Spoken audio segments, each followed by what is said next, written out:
अस्सलाम वालेकुम। हम Cambridge O level business studies की कंप्लीट कोर्स रिव्यू कर रहे हैं और उस सिलसिले में पार्ट 1 हम बना चुके हैं, पार्ट 2 शुरू कर रहे हैं। We are discussing organization and management. तो कोर्स रिव्यू है, इसका मतलब है कि हम रिवाइज़ करेंगे कि क्या क्या हम पढ़ चुके हैं। अगर आपको पढ़ना ही है तो उसकी अलग वीडियोज़ मौजूद हैं, आप वहाँ से पढ़ सकते हैं। तो एक चीज़ होती है ऑर्गेनाइजेशन स्ट्रक्चर, जिसको ऑर्गेनाइजेशन चार्ट भी कहते हैं। जवार भाई आप कहाँ हैं? Organizational structure, organizational chart, organizational hierarchy एक ही चीज़ के नाम हैं। ऑर्गेनाइजेशनल स्ट्रक्चर में कुछ बातें हैं जो आपके जहन में होनी चाहिए, जैसे कि ऑर्गेनाइजेशनल स्ट्रक्चर जो है उसमें चेन ऑफ कमांड और स्पैन ऑफ कंट्रोल काउंट होता है। चेन ऑफ कमांड का मतलब क्या होता है? chain of command can be tall or short. If chain of command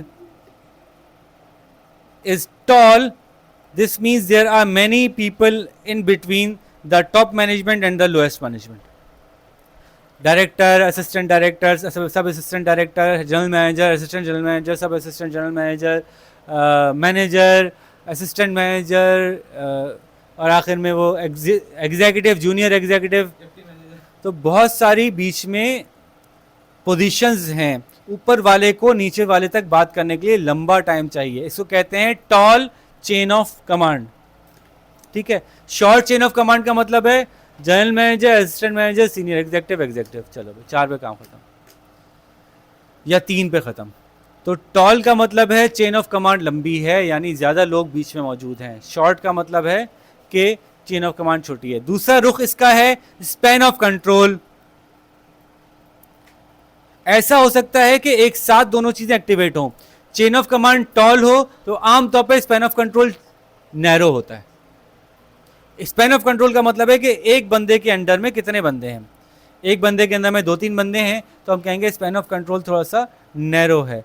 अगर एक बंदे के अंडर में बहुत सारे बंदे हैं तो हम कहेंगे स्पैन ऑफ कंट्रोल थोड़ा सा ब्रॉड है। ठीक है।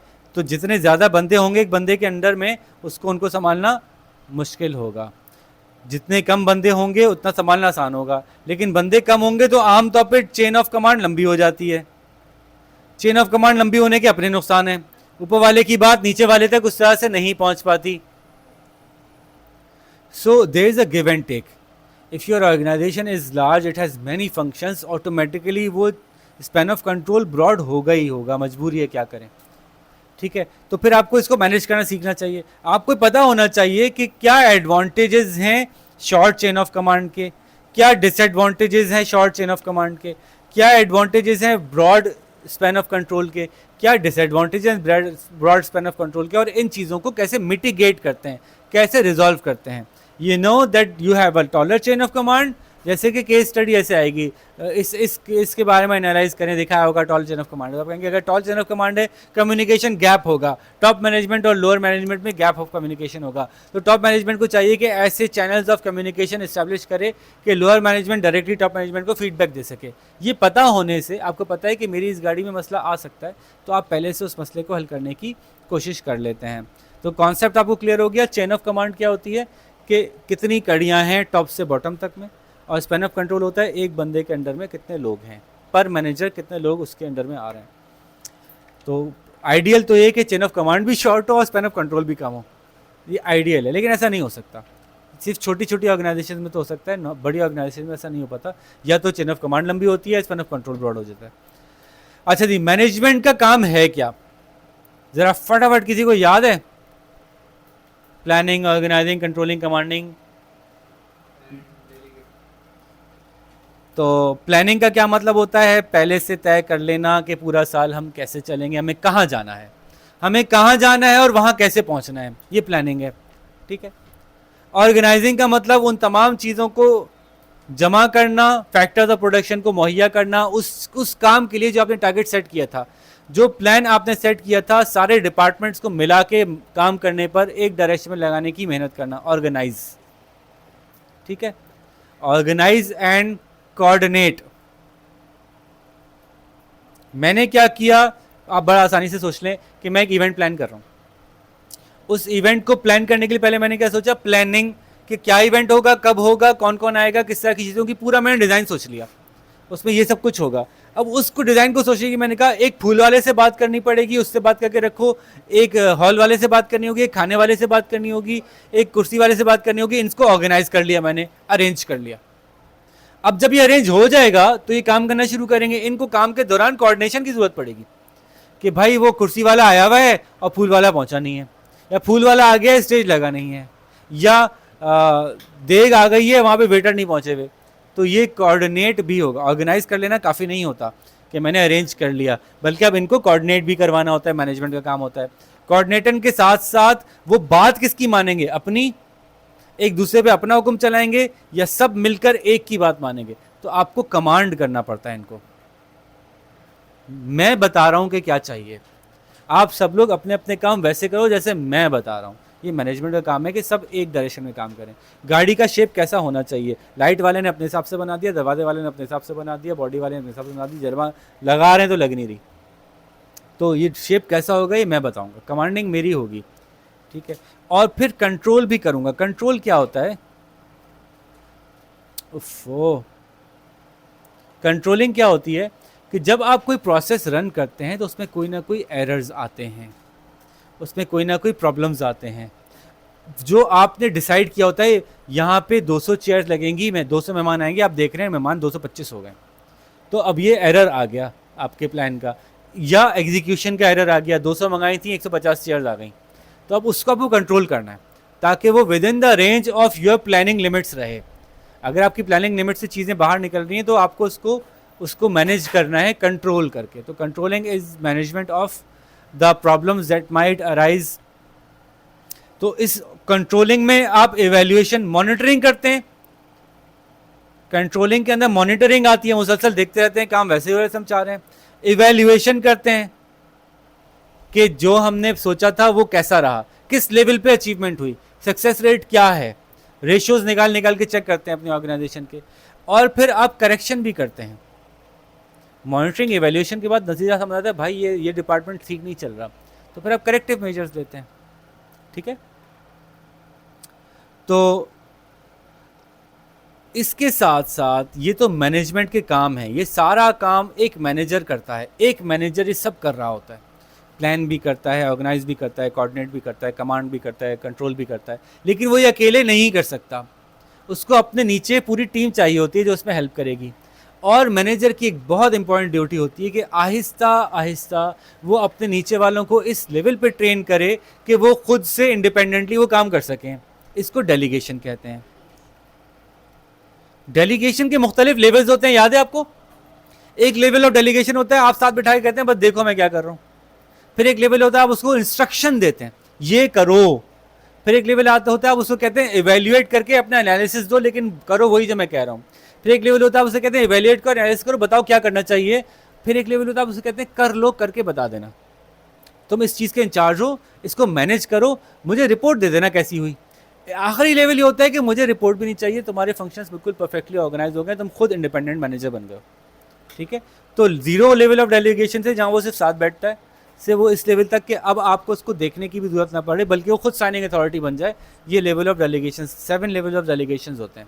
आपके कोर्स का पार्ट नहीं है, लेकिन डेलीगेशन के क्या एडवांटेजेस हैं बताने की जरूरत तो नहीं है। कितना फ़ायदा है मैनेजर को कि उसको अगली जॉब पे फोकस करना पड़ेगा, काम की क्वालिटी बेहतर हो जाती है, ठीक है। दोनों को फायदा है, मैनेजर को भी फायदा है डेलीगेशन का, सबऑर्डिनेट को भी फायदा है, वो भी इनरिच हो रहा है, एनहांस हो रहा है, ठीक है। इसके फायदे नुकसान की पूरा चार्ट मौजूद है पेज नंबर 84 पे, वो देख लीजिएगा, ठीक है।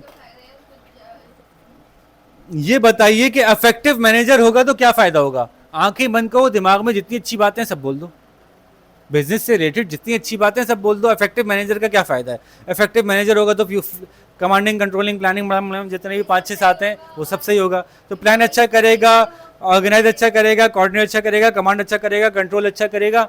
मैनेजर अच्छा होगा तो इंटेलिजेंट होगा। उसकी फीचर्स क्या होने चाहिए अच्छे मैनेजर के, इंटेलिजेंट हो, कॉन्फिडेंट हो, डिटरमिनेंट हो, इनिशिएटिव लेता हो, कम्युनिकेशन स्किल्स अच्छी हो, इंथुजियास्टिक हो। ये सारे अच्छे अच्छे अल्फाज इस्तेमाल कर लिए। ये सारे अच्छे इस्तेमाल हुए हुए अल्फाज पेज नंबर 85 पे वहाँ पे चेक कर लीजिएगा।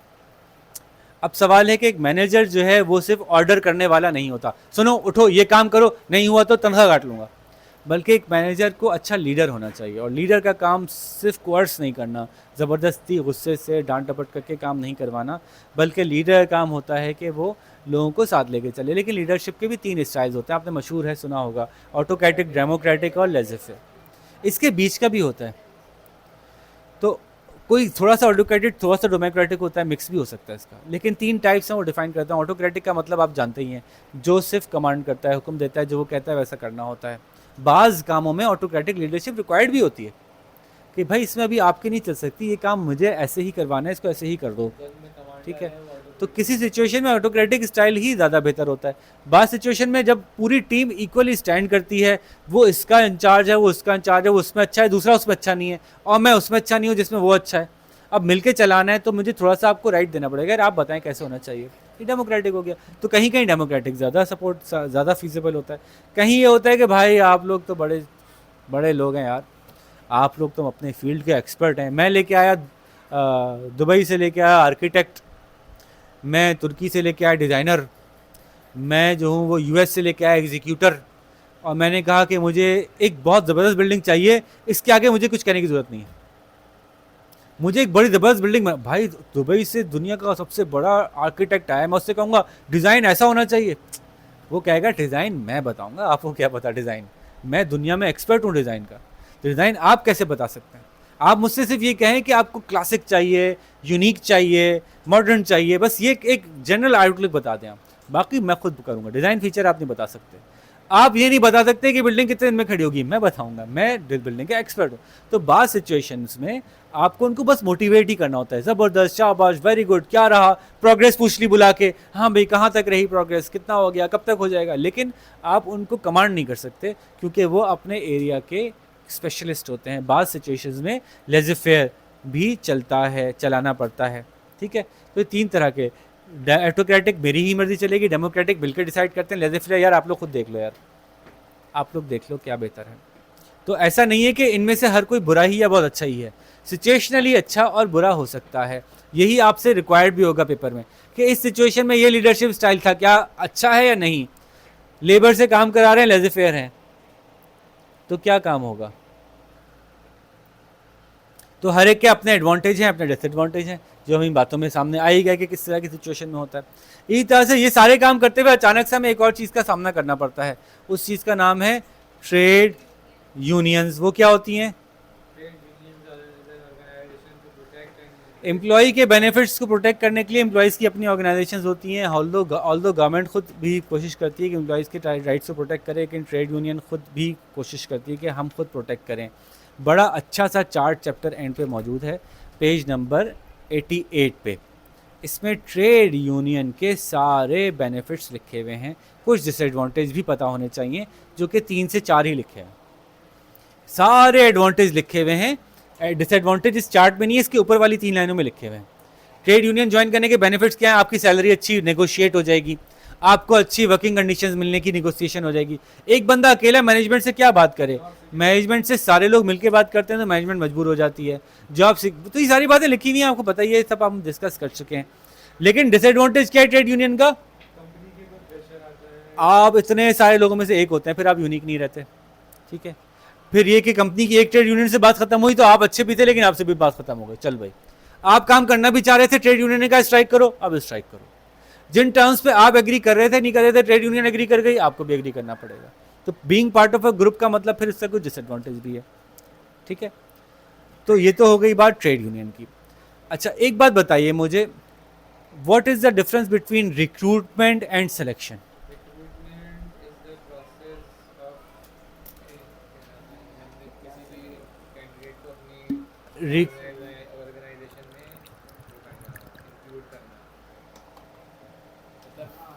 Recruitment is the process in which we recruit and recruitment का मतलब होता है कि आप आइडेंटिफाई करके रखें कि कौन से इंडिविजुअल्स आपकी ऑर्गेनाइजेशन की किस पोजीशन पे हायर होने के काबिल हैं। आप उनका इनिशियल इंटरव्यू, इनिशियल असेसमेंट करके रखें, ताकि अगर अच्छा ऑर्गेनाइजेशन टू ऑर्गेनाइजेशन डिफरेंट होता है। बाद ऑर्गेनाइजेशन में जल्दी जल्दी आपको बंदे चाहिए होते हैं। जैसे कि ऑर्गेनाइजेशन है वो हर साल लोगों को बाहर भिजवाती है, तो फिर उसके इस साल के लोग बाहर चले गए, अगले साल कौन लोग बाहर जाएंगे, तो उसको हर साल लोग चाहिए। तो तो वो पहले से आइडेंटिफाई करके रखती है कि किस तरह के लोग मेरे पास आ सकते हैं। तो रिक्रूटमेंट इसलिए आमतौर पे कंपनी खुद कम करती है, एजेंसीज को ज़्यादा दे देती है। रिक्रूटमेंट एजेंसी कौन होती है? एक ऐसी कंपनी होती है जो हर वक्त लोगों को देखती रहती है कौन सा बंदा किस जॉब के लिए फिजिबल है। बहरहाल कोई कंपनी जब रिक्रूटमेंट कर रही है, इसका मतलब क्या है? वो आइडेंटिफाई कर रही है कि कौन लोग उसकी किस जॉब पोजीशन के लिए सूटेबल हैं, हायर नहीं कर रही। तो रिक्रूटमेंट प्रोसेस में क्या होगा कि मेरी इस जॉब के लिए रिक्रूटमेंट कर रहा हूं, तो अपनी सीवीज भेज दें। तो फॉर एग्जाम्पल मैंने कहा असिस्टेंट मैनेजर फाइनेंस की रिक्रूटमेंट हो रही है, तो उसको ही पता है कि जॉब अभी नहीं मिल रही, अभी रिक्रूटमेंट हो रही है, तो वो सीवीज भेज देंगे। वो लोग जो उस जॉब में इंटरेस्टेड होंगे, हो सकता है उनका इनिशियल इंटरव्यू भी हो जाए, ताकि इस रिक्रूटमेंट में थोड़ी सी चाटी हो जाए। सिलेक्शन तब होगी जब मुझे उसको जॉब पे रखना होगा। ये next level, next process of hiring है। इसमें जो शॉर्ट लिस्टेड कैंडिडेट्स होंगे, रिक्रूटमेंट में से निकल के आए होंगे, रिक्रूटेड कैंडिडेट्स होंगे, रिक्रूट होगा ही वो जो शॉर्ट लिस्ट होगा पूरी में से। 500 लोगों की सीवीज आई, 15 को रिक्रूट कर लिया, मतलब ये 15 काबिल हैं। फिर अब उन 15 का इंटरव्यू होगा, उन 15 को का मजीद टेस्ट होगा। 2 तरह के लोग इंटरव्यू करते हैं, जिस डिपार्टमेंट में हायर करना है उस डिपार्टमेंट का मैनेजर इंटरव्यू करता है अपनी स्किल चेक करने के लिए, और दूसरा इंटरव्यू कौन करता है? एचआर वाला करता है, ताकि देख ले कि इसकी पर्सनैलिटी स्किल्स कैसी हैं। अगर बड़े लेवल की जॉब होती है तो सीईओ भी बाद होगा इंटरव्यू करता है कि भाई मैं भी देख लूँ कि किस टाइप का बंदा हायर कर रहे हैं, डायरेक्टर हायर कर रहे हैं। तो रिक्रूटमेंट का प्रोसेस बड़ा खूबसूरती से पेज नंबर 93 पे डिफाइंड है, ज़रा उसको देख लीजिएगा। पहले वैकेंसी आती है, जॉब एनालिसिस होता है। जॉब एनालिसिस का मतलब क्या होता है? जॉब एनालिसिस और जॉब डिस्क्रिप्शन, फ़र्क याद है? और फिर जॉब स्पेसिफिकेशन। जॉब एनालिसिस होता है जिसमें कंपनी के लोग बैठ के देखते हैं कि मेरे हिसाब से इस जॉब में क्या क्या काम करने होंगे। एनालिसिस कंपनी की नज़र से, बंदे की नज़र से नहीं। What company expects to be done, क्या नताइज चाहिए हैं इस काम को करने वाले से, क्या नताइज चाहिए होंगे, ये जॉब क्यों क्रिएट हुई है। ठीक है, हमें एक टीचर चाहिए, क्यों चाहिए, क्या कर रहा होगा, वो क्या पोजीशन है। ठीक है, तो एनालिसिस ऑफ द जॉब चाहिए। इस एनालिसिस के नतीजे में 2 डॉक्यूमेंट बनते हैं।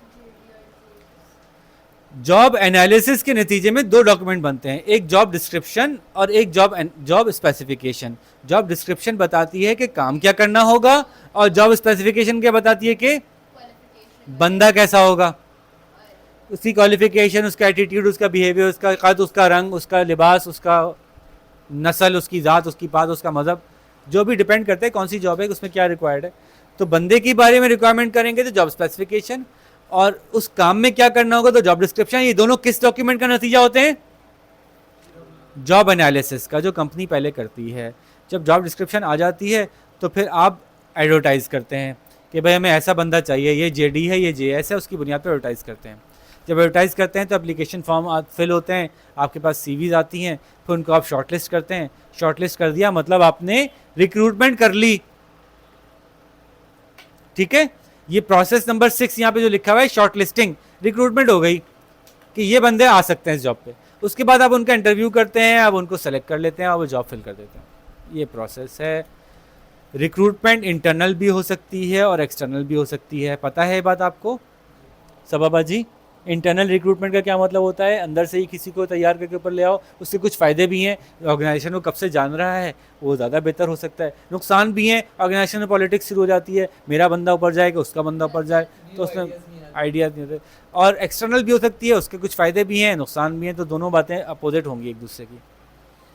ठीक है, जॉब एप्लीकेशन कैसी होती है, उसको किस तरह से फिल किया जाता है, वो पूरा बेसिक सी बात है। नाम, आपका एड्रेस, ये सब कुछ, ये सारी चीज़ें आपको वैसे पता भी हैं। इसको एक नज़र देख लीजिएगा पेज नंबर 98 पे। इसमें कोई कॉन्सेप्ट नहीं है, जॉब एप्लीकेशन में क्या क्या लिखना चाहिए इसमें कोई कॉन्सेप्ट नहीं है। और जो रिक्रूटमेंट और सिलेक्शन प्रोसेस की एक और तफसीली डायग्राम मौजूद है पेज नंबर 101 पे रिक्रूटमेंट और सिलेक्शन की, तो वो भी आप देख सकते हैं एक नज़र।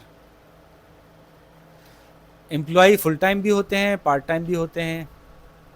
छोटी सी बात है, इसको क्या एक्सप्लेन किया जाए। फुल टाइम एम्प्लॉय डेडिकेटेड ज़्यादा होता है, पार्ट टाइम एम्प्लॉय जो है कॉस्ट कम करता है, तो ये डेडिकेशन और कॉस्ट के दरम्यान मुकाबला होता है। अच्छा, ये बताइए कि ट्रेनिंग कितनी तरह की होती है? बहुत ज़रूरी है। इंडक्शन ट्रेनिंग क्यों ज़रूरी है? इंट्रोडक्शन के लिए कंपनी में आए हो भाई, हमारे यहाँ चलता क्या है, हमारे यहाँ इतनी सियासत होती है, हमारे यहाँ इतनी बिकरिंग होती है, हमारे सब कुछ होता है, ख्याल रखना। ठीक है। इंडक्शन का मतलब तुम्हारा काम क्या है और कंपनी कैसी है, दोनों चीज़ें बता दें। कंपनी इन्वायरमेंट का कल्चर क्या है और तुम्हारा काम क्या है। इंडक्शन हो गई। ऑन द जॉब क्या हो गई? जॉब करते हुए साथ में आपको मैनेजर ट्रेन कर रहा होता है। उसके क्या फ़ायदे हैं? बंदे की छुट्टी कोई नहीं होती, हाथ की हाथ एनरिचमेंट हो रही होती, जो मैनेजर काम करवा रहा है वही सीख रहा है, मतलब हाथ के हाथ सीख रहा है। उसके नुकसानात क्या हैं? और हर बंदा ट्रेन नहीं कर सकता। नुकसान ये है कि आपका मैनेजर ज़रूरी नहीं है कि उसकी ट्रेनिंग एबिलिटीज़ हो, वो नीचे वालों को अच्छा ट्रेन कर पा रहा हो, नहीं कर पा रहा हो, होता है। अच्छा, ऑफ द जॉब का क्या मतलब होता है? बंदा जाता है, आमतौर पे technical training on the job ही होती है, हमने तो ये देखा। टेक्निकल ट्रेनिंग ऑन द, भाई आपको ढक्कन टाइट करने की ट्रेनिंग करनी है, कहीं जाके थोड़ी करोगे, यहीं पे ढक्कन टाइट करोगे। 5 साल ठीक है। के ऑफ द जॉब आमतौर पे वो ट्रेनिंग होती है जो बिहेवियर रिक्वायर्ड होती हैं। कम्युनिकेशन की ट्रेनिंग कहीं जाके कर लो, उधर अच्छा रहता है। मोटिवेशन की ट्रेनिंग कहीं जाके कर लो, अच्छा है। कोर्स कर लो। मैनेजमेंट की ट्रेनिंग, इस तरह की ट्रेनिंग आमतौर पे ऑफ द जॉब ज़्यादा रहती हैं। ऑर्गेनाइज करना, टाइम मैनेजमेंट, इस टाइप की ट्रेनिंग। ठीक है। तो ट्रेनिंग की एडवांटेज डिसएडवांटेज तीनों के मौजूद हैं, जो कि आपने पढ़े हुए हैं, याद है कुछ? जी। ऑफ द जॉब में बंदे को कुछ फीलिंग भी आती है कि मैं बाहर निकल आया, मैं ज़रा छुट्टी वुट्टी भी इंजॉय कर ली, ये भी फीलिंग होती है। बाद ऑफ द जॉब दूसरे मुल्कों में होती है। ट्रेनिंग का बहुत फ़ायदा है मैनेजमेंट को भी और एम्प्लॉई को भी। मैनेजमेंट को क्या फ़ायदा है? मैनेजमेंट को क्या फ़ायदा है ट्रेनिंग का? और भाई मैनेजमेंट को क्या फ़ायदा है ट्रेनिंग का? बंदे की स्किल बढ़ जाती है, बंदे की मोटिवेशन बढ़ जाती है, बंदे का रिटर्न्स बेहतर हो जाते हैं, काम की क्वालिटी बढ़ जाती है। नुकसान क्या है? पैसे लगते हैं, टाइम लगता है। बंदे को ट्रेन कर दिया, वो छोड़ के चला जाता है। आमतौर पर ज़्यादा ट्रेन बंदा जल्दी छोड़ जाता है, जब तक कि उसको मोटिवेट ना करो। इसी तरह से एम्प्लॉई को भी क्या फ़ायदा है? ट्रेनिंग का बहुत फ़ायदा है, उसकी अपनी पोजीशन बेहतर है। नुकसान क्या है? ट्रेनिंग का नुकसान भी है क्या एम्प्लॉई को? ट्रेनिंग होने के बाद काम बढ़ जाते हैं। अब तो तुम ट्रेनिंग हो गई ना, अब तुम ये भी करो, एडिशनल टास्क मिल जाती हैं। ठीक है। पहले जैसे काम कर रहे थे उससे मुख्तलिफ काम करना पड़ सकता है, नई जॉब पे नई लोकेशन में भेज सकते हैं। अब तुम ट्रेन हो गए, जाओ तुम हैदराबाद जाओ, अबे यार ट्रेन करके हैदराबाद चले गए। ठीक है। वर्कफोर्स प्लानिंग में एक काम साथ साथ आता है, इधर हमने ट्रेनिंग किया, रिक्रूट किया, हायर किया, निकालना भी तो हो सकता है। तो बाद वक़्त आपको अपनी वर्कफोर्स को प्लान करना होता है। उस प्लानिंग में कभी कभी रिडंडेंसी भी होती है। रिडंडेंसी क्या होती है? रिडंडेंसी का मतलब एक बंदा बेकार हो गया। रिडंडेंसी दोनों तरफ होती है, मेरा काम ऐसा हो गया कि अब इस टाइप की जॉब की जरूरत नहीं रही। बात समझ आ रही है? रिडंडेंसी मेरे प्रोसेस की वजह से हो गई, मैंने प्रोसेस ऐसा अपना लिया कि अब इस जॉब की जरूरत नहीं रही, वो बंदा रिडंडेंट हो जाएगा।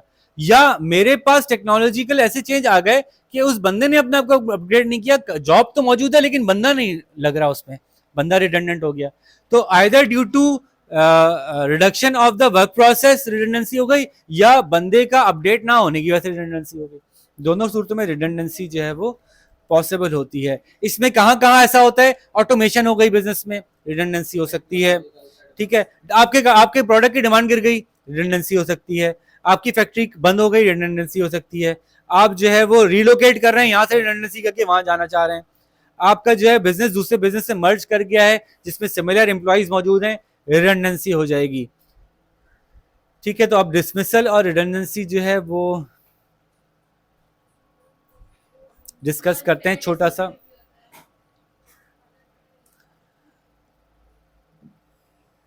अब जब आप रिडंडेंट करना जा रहे होते हैं तो आप किसको निकालेंगे? जो सबसे कम इफेक्टिव, सबसे कम एफिशिएंट होगा, वही बेचारा पहले कुर्बानी का बकरा बनेगा। जो ज़्यादा एफिशिएंट होगा वो नहीं बनेगा। लेकिन दो एंगल है इसके, जिसकी सैलरी ज़्यादा होगी वो रिडंडेंट होगा। आमतौर पे सैलरी ज़्यादा उसकी होगी जो एफिशिएंट ज़्यादा है। तो ये एक गिव एंड टेक है। आप कहते हैं ज़्यादा एफिशिएंट वाले को रेको, कम एफिशिएंट वाले को निकाल दो। कम एफिशिएंट वाले की सैलरी कम थी, ज़्यादा वाले की ज़्यादा थी। तो मैंने देखा ये है कि अजीब अजीब हरकतें होती हैं। 20-20 लाख के एम्प्लॉय को नहीं निकालते कि ये बड़ा इंपॉर्टेंट मैनेजर है, इसको नहीं छोड़ेंगे, और 20-20 हज़ार वाले एम्प्लॉयज़ को 50 को निकाल देंगे, और बाज़ औक़ात डिपार्टमेंट बंद हो जाएगा उससे। एक अकेला बैठा हुआ कैसे चलाएगा? 20 लाख तो ले रहा है, चलाएगा कैसे? लोग ही नहीं नीचे। तो बाज़ औक़ात कंपनी अपने आप को रीस्ट्रक्चर करती हैं कॉस्ट बचाने के लिए, लेकिन अजीब भौंडे अंदाज से करती हैं। बहुत बड़ी तनख्वाह वाले को बिठा लिया और छोटी वाले को बहुत निकाल दिया, ये मसला हो गया। बाज़ औक़ात वो कहती हैं कि ये इनएफिशिएंट है, इसको निकाल दो, लेकिन ये नहीं चेक करती कि इनएफिशिएंसी का लेवल ऐसा तो नहीं कि इतना कम हो कि तनख्वाह तो अच्छी खासी कम ले रहा है, थोड़ी सी इनएफिशिएंसी है और बहुत ज़्यादा तनख्वाह वाले को रोक लिया। तो ये सारा गेज करना इतना आसान काम नहीं है। तो कुछ लोग खुद ही वॉलंटियरली रिडंडेंट हो जाते हैं, कहते हैं भाई ठीक है अब हमें हमें और जगह काम मिल जाएगा, हम चले जाएंगे। तो जिन लोगों ने ज़्यादा अरसे काम हुआ होता है उनको रोक लिया जाता है, जिन्होंने कम अरसे काम किया होता है उनको निकाल दिया जाया जा सकता है। ठीक है, जिनको ज़्यादा एसेंशियल स्किल्स आती हैं उनको रोक सकते हैं, जिनकी स्किल्स कम है उनको निकाला जा सकता है, जिनकी एम्प्लॉयमेंट हिस्ट्री हमारे साथ पॉजिटिव रही है उनको रोक सकते हैं, दूसरों को निकाल सकते हैं। जिस डिपार्टमेंट में काम कम हुआ है उस डिपार्टमेंट के बंदे ज़्यादा निकाले जा सकते हैं। बहरहाल अब कुछ फाइनल बातें एम्प्लॉयमेंट से रिलेटेड, कुछ कॉन्ट्रैक्ट के हवाले से कि एम्प्लॉयमेंट कॉन्ट्रैक्ट क्या होता है। ये आपके टर्म्स एंड कंडीशन। जब आप एम्प्लॉय होते हैं तो टर्म्स एंड कंडीशंस में मेंशन होती है कितने अरसे के लिए क्या काम करेंगे, किस तरह की आपकी ड्यूटीज़ होंगी, क्या जॉब होंगी, और एम्प्लॉय और एम्प्लॉयर दोनों उसमें उस पर अमल करने के लिए मजबूर होते हैं। गवर्नमेंट की तरफ से उनको लीगल बाइंडिंग होती है कि कॉन्ट्रैक्ट पर अमल करेंगे, कॉन्ट्रैक्ट से बाहर नहीं जाएंगे। इसी तरह से हमारा एक दुनिया भर में एक कानून है, अनफेयर डिसमिसल आप नहीं कर सकते। किसी को निकाल रहे हैं किसी बायसनेस की वजह से तो वो कोर्ट में केस कर सकते हैं, हालांकि आपकी कंपनी है, मेरी कंपनी है, मेरी मर्जी में किसी को भी निकाल दूँ। नहीं, आपने क्यों निकाला, वजह बताएं, वजह बतानी पड़ेगी। आप ये कहें कि मेरे पास काम नहीं रहा तो फिर मुझे ही क्यों निकाला, उसको क्यों नहीं निकाला, आपको रीज़न देना पड़ेगा। ये फेयर डिसमिसल और अनफेयर डिसमिसल का डिफरेंस है। दुनिया भर में इसको जो है वो, कहीं आपने किसी को उसकी जेंडर, उसके रिलीजन, उसके रेसिज्म, कलर, उसकी एथनिसिटी, इस वजह से तो नहीं निकाल दिया। तो इस बात को जो है गेज करने के लिए इदारे मौजूद हैं जो इस बात को चेक करते रहते हैं। ठीक है, और इसी तरह से इस बात को भी देखा जाता है कि आपके डिपार्टमेंट में हेल्थ, सेफ्टी, सिक्योरिटी और एनवायरनमेंट का क्या ख्याल है। पूरी दुनिया में अब ये एक परमानेंट डिपार्टमेंट है जो कि काम करता है कि आपके एम्प्लॉयज़ की हेल्थ को असेस करते हुए उसका ख्याल रखने के लिए वो लोग मौजूद हैं कि नहीं है, आपके एम्प्लॉय सिक्योर हैं, कहीं ऐसी काम तो नहीं कर रहे जहाँ उनको कोई डैमेज हो सकती है, टांग कट जाएगी, हाथ टूट जाएगा, कहीं से गिर जाएंगे, कोई फ्यूम्स इनहेल तो नहीं कर रहे हो। तो ये प्रॉपर पूरा डिपार्टमेंट है HSSE जो कि काम कर रहा होता है, हर बड़े ऑर्गेनाइजेशन में मौजूद होता है। Health, security, safety. Security depend on personal security, like security guard रखे हुए हैं, प्रॉपर एंट्री एग्जिट है, और सेफ्टी जो है वो ज़ाहिर है हेल्थ सेफ्टी से मुताल्लिक है। और एनवायरनमेंट जो है वो आपकी एनवायरनमेंट कैसी है, उसमें लाइटें कैसी हैं, आपके वॉशरूम्स कैसे हैं, आपके इस तरह से एक टर्म है मिनिमम वेज। मिनिमम वेज क्या होती है, एक मिनिमम वेज एक टर्म है। मिनिमम वेज क्या होती है बेटा, गवर्नमेंट कहती है कि कम अज कम इतनी तनख्वाह होगी इस आपकी इदारे में। पाकिस्तान में इस वक्त कितनी है पता है, 32,000 सिंध में है मिनिमम वेज। 32,000 से आप किसी कम पे किसी को हायर नहीं कर सकते।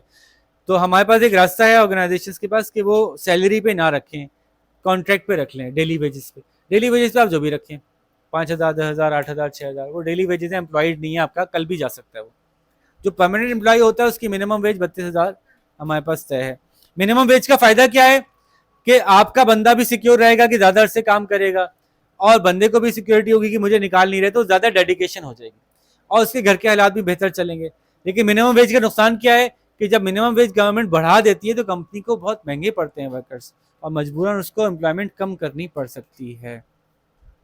ठीक है भाई, तो ये हम अब तक अपने दूसरे पड़ाव तक पहुंच गए जहां हम चैप्टर नंबर 8 तक कर लिया हमने। नेक्स्ट हमारा सेशन स्टार्ट करते हैं हम थोड़ी देर में, जिसमें हम चैप्टर 9 से ऑनवर्ड्स चलेंगे और इस टॉपिक को, मार्केटिंग को स्टार्ट कर देंगे। ठीक है जी, तो इसको कंप्लीट कीजिए, इंशाल्लाह आपसे नेक्स्ट लेसन के साथ मुलाकात करते हैं। कोशिश कर रहे हैं कि 3 घंटे 3.5 घंटे की वीडियो में हम पूरा कोर्स रिव्यू तैयार कर लें। So let's meet with you with the next video. अल्लाह हाफ़िज़।